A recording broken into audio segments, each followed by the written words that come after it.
unconstitutional. Section 4 of the 14th Amendment, which I commend to all of my colleagues, it's in the Constitution, provides that the United States shall not assume or pay any debt or obligation incurred in aid of insurrection or rebellion against the United States. All such debts, obligations, and claims shall be held illegal and void. So, everybody who thinks they're getting a big payoff this week, $1 million per J6er is the word on the street, should understand this. This payment is illegal and void. That is Congressman Jamie Raskin of Maryland, a constitutional law professor for 25 years before he was elected, reading a sentence from the Constitution that almost nobody quotes. The hearing was called about the Southern Poverty Law Center, which the Justice Department is now prosecuting. Raskin spends 15 minutes turning the word fraud around and pointing it the other way, and he finishes with a motion. Watch this. If you want hearings taken apart properly, subscribe. That is what keeps this going. To all of our witnesses, for decades, the Southern Poverty Law Center shared information about racist terror plots with the FBI gleaned from their informant program. The FBI was happy to receive it, and this practice frequently led to the disruption of dangerous conspiracies by the KKK and neo-Nazi groups to commit violence against synagogues, churches, African Americans, Jews, and other targeted minorities. So why is the Department of Justice under Trump and Todd Blanche now prosecuting the Southern Poverty Law Center? The DOJ says that the SPLC defrauded its donors by paying undercover informants to infiltrate and collect intelligence on these racist groups. But where are all the donors complaining about having been defrauded? Where is the evidence of the fraud?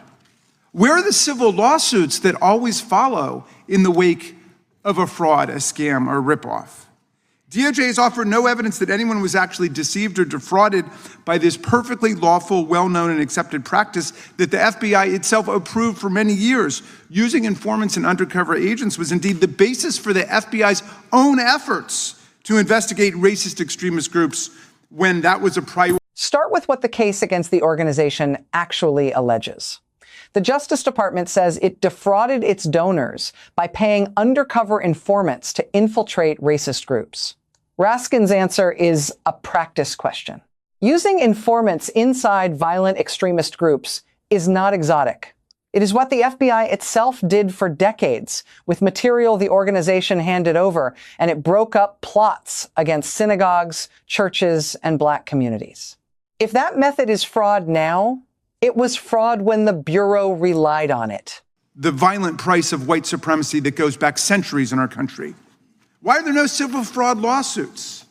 Why has no one sued the Southern Poverty Law Center? From my experience, as a former state assistant attorney general and a congressman who deals with constituents who get defrauded frequently, and now I'm the co-chair of the bipartisan Stop the Scams caucus, I can assure you that victims of fraud are usually enraged after a period of being embarrassed, and they come forward to complain and to sue the fraudsters. What does a real fraud case look like? How do the victims respond? Well, let's take this well-known, long-running fraud case called Trump University, which was shut down by the New York Attorney General's office when it determined that Trump University was systematically deceiving and ripping off its students and cheating them of a real education they paid for. Over 8,000 swindled students brought 3 different class action lawsuits that were certified by the courts against Trump. They tried for years to recover the lost tens or hundreds of thousands of dollars in tuition for a completely bogus education, and they finally won a massive settlement for $25 million. So that was more than 8,000 desperate young people who told their stories to the world. So far, to my knowledge, there's not a single... Then he applies a test any prosecutor would recognize, and he is entitled to it. He was a state assistant attorney general and now co-chairs a bipartisan caucus on scams. Fraud victims complain, they sue, they arrive angry and in numbers. So where are they? He says he knows of not one donor who has come forward, out of many thousands, and no civil suit at all. And then he sets a real fraud case beside it. Trump University was shut down after the New York Attorney General found it was systematically deceiving its students. More than 8,000 of them brought 3 certified class actions and won a $25 million settlement. That is what defrauded people do. This prosecution and persecution all the more appalling. No, what we're witnessing is a Trump administration fraud on a vast and shocking scale. President Trump has coddled and cultivated the extreme right for as long as he's been in politics. After the infamous Unite the Right rally in Charlottesville in August of 2017, when neo-Nazis marched on a synagogue in the University of Virginia, chanting, "Jews will not replace us," when a homicidal extremist drove his car into peaceful counter-protesters and killed Heather Heyer, Trump could only bring himself to say that there were some very fine people on both sides. In 2020, when he was directly asked in a nationally televised presidential debate to condemn white supremacists, he told the Proud Boys to stand back and stand by, which they immediately adopted as their official motto and emblazoned on their T-shirts. In office, the Trump administration has dismantled the anti-domestic terror infrastructure. From there, he builds the pattern, and every item is checkable.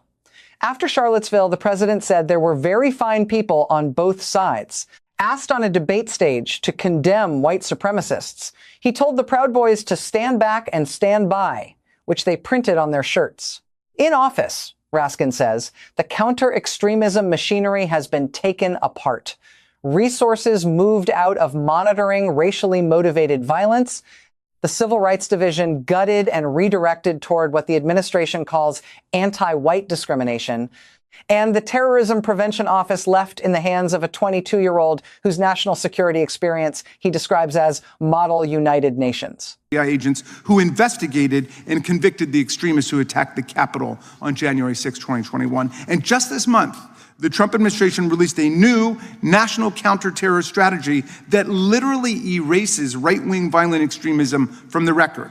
The strategy identifies drug cartels, Islamist terror, and violent left-wing extremists as the nation's top threats, but makes no mention whatsoever of far-right extremism, white supremacist violence, or domestic neo-Nazi terror. This despite a decade of data from the Nonpartisan Center for Strategic and International Studies showing that right-wing extremists carried out 152 attacks in the United States and killed 112 Americans, compared with 35 attacks and 13 deaths attributed to left. The document he points at is the newest one.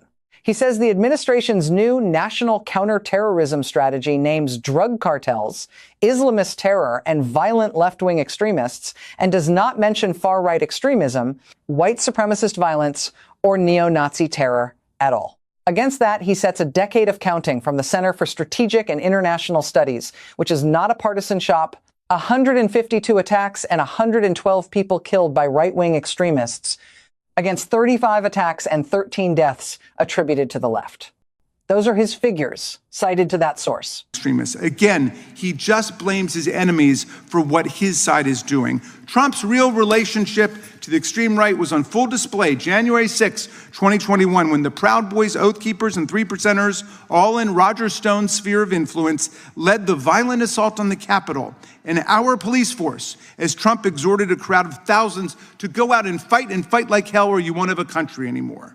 That mob not only chanted, "Hang Mike Pence," referring to Donald Trump's then vice president, and tried to shut down the peaceful transfer of power for the first time in American history, but brutally assaulted our police, wounding, injuring, disfiguring, and disabling more than 150 officers, terminating many careers in the process. But what has President Trump done to support? Then he returns to the day itself. And the number he uses here is more than 150 officers wounded, disfigured, or disabled with careers ended. He names 3 of them. Sergeant Gunnell, forced off the force by his injuries. Officer Harry Dunn, who was taunted with racial slurs all day. Officer Michael Fanone, off duty, who drove in, was pulled into the crowd and had a heart attack. After each name, he asks what the president has done for that man. The answer he gives each time is one word. Trump praises the J6 criminals, calling them heroes, martyrs, patriots, even hostages. He pardoned and commuted the sentences of more than 1,500 of them On his first day in office, both the violent felons who attacked our officers with Confederate battle flags, baseball bats, and steel pipes, and the organizers behind the scenes who were convicted of seditious conspiracy, the deliberate and coordinated effort to put down and overthrow the government of the United States. Trump wasn't interested in the specific criminal backgrounds of any of the criminals he pardoned, whether they were child abusers, armed robbers, or drug traffickers, nor was he interested in whether they'd shown any contrition or remorse for the worst mob attack on the Capitol and the police in the history of the capital city, nor was he interested in whether they paid off their fines or restitution for the millions of dollars in damages inflicted. He just pardoned them all en masse, overriding the pardon attorney in the DOJ and liberating his private militia. What the president did instead is the record.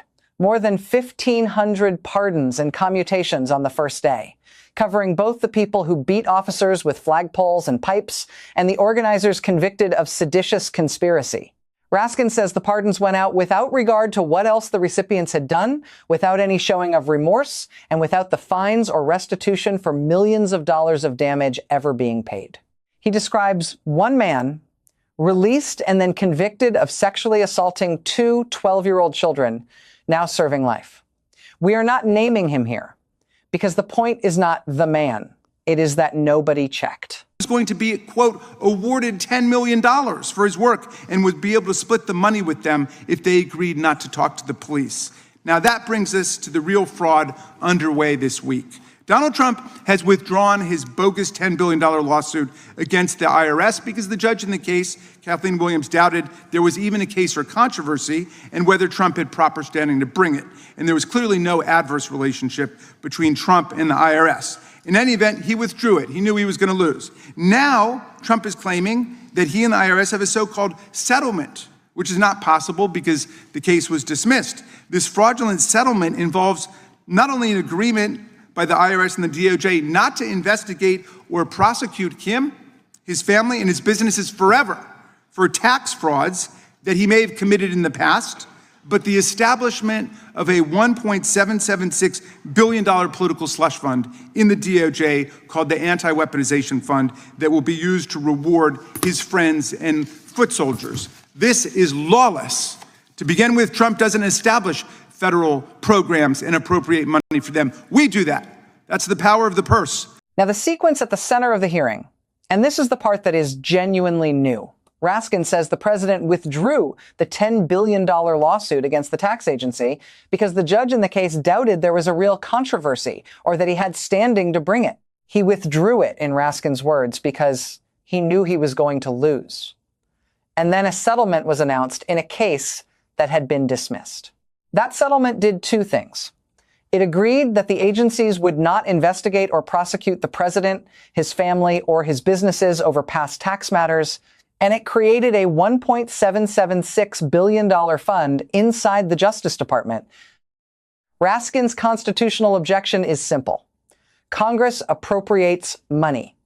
Congress never created that fund. Meaning that the money belongs only to the taxpayers of America, the people of the United States, and we will get that money back if any insurrectionist gets any.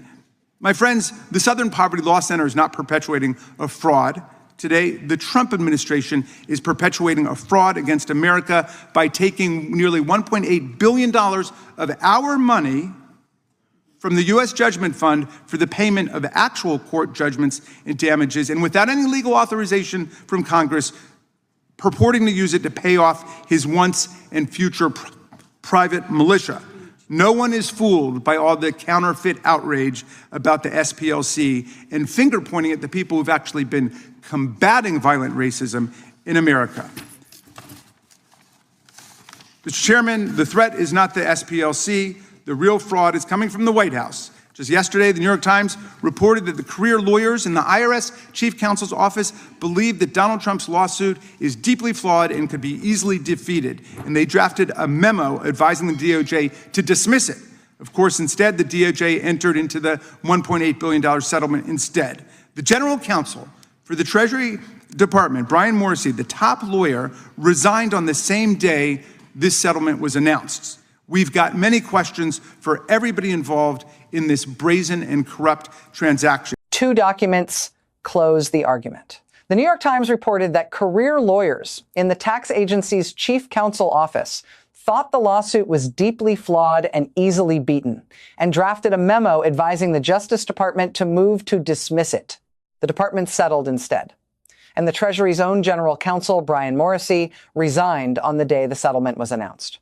Raskin also names where the money would come from: the Judgment Fund, which exists to pay actual court judgments, not programs Congress never authorized. Chair, pursuant to Clause 2K6 of Rule 11, I move that the committee now immediately subpoena those involved in the creation or execution of the nearly $1.8 billion slush fund: Acting Attorney General Todd Blanche, Associate Attorney General Stanley Woodward, Treasury Secretary Scott Bessent, IRS Chief Executive Officer Frank Bisignano, and Treasury Department General Counsel Brian Morrissey. Mr. Blanche orchestrated this outrageous slush fund as part of the settlement with Donald Trump, which was also signed by Mr. Woodward, and Mr. Bessent will oversee the payout of these funds. Mr. Bisignano signed off on the settlement for the IRS, and Brian Morrissey remarkably resigned as this deal was being announced. These individuals all possess critical insights into Trump's self-dealing scheme with his own agencies to create this fund and reward his supporters and friends. So I move that they be subpoenaed right now. I second. The gentleman has not been recognized for that purpose. We will hold any motion to subpoena in abeyance until the conclusion of today's hearing. So he does the thing that turns a speech into a proceeding. He moves, under the committee's own rules, to subpoena 5 people immediately: the acting attorney general who orchestrated it, the associate attorney general who signed it, the Treasury secretary who would oversee the payout, the head of the tax agency who signed for it, and the general counsel who resigned as it was announced. The chair holds the motion in abeyance until the end of the hearing. Nobody in the room disputes that those 5 are the people who would know. Here is what has happened since. On the 2nd of August, the acting attorney general formally rescinded the fund after 2 Republican senators held up his own confirmation over it. The department said no members had been appointed, no money moved, nothing paid out. So the payment Raskin called illegal and void never went out. What did survive is the other half of the deal, the part about the audits, narrowed and still standing. The through line is that a constitutional argument and a political calculation arrived at the same answer 3 weeks apart, and only one of them was ever put in writing. You are watching Inside Politics. Subscribe and tell us whether that fund should ever have existed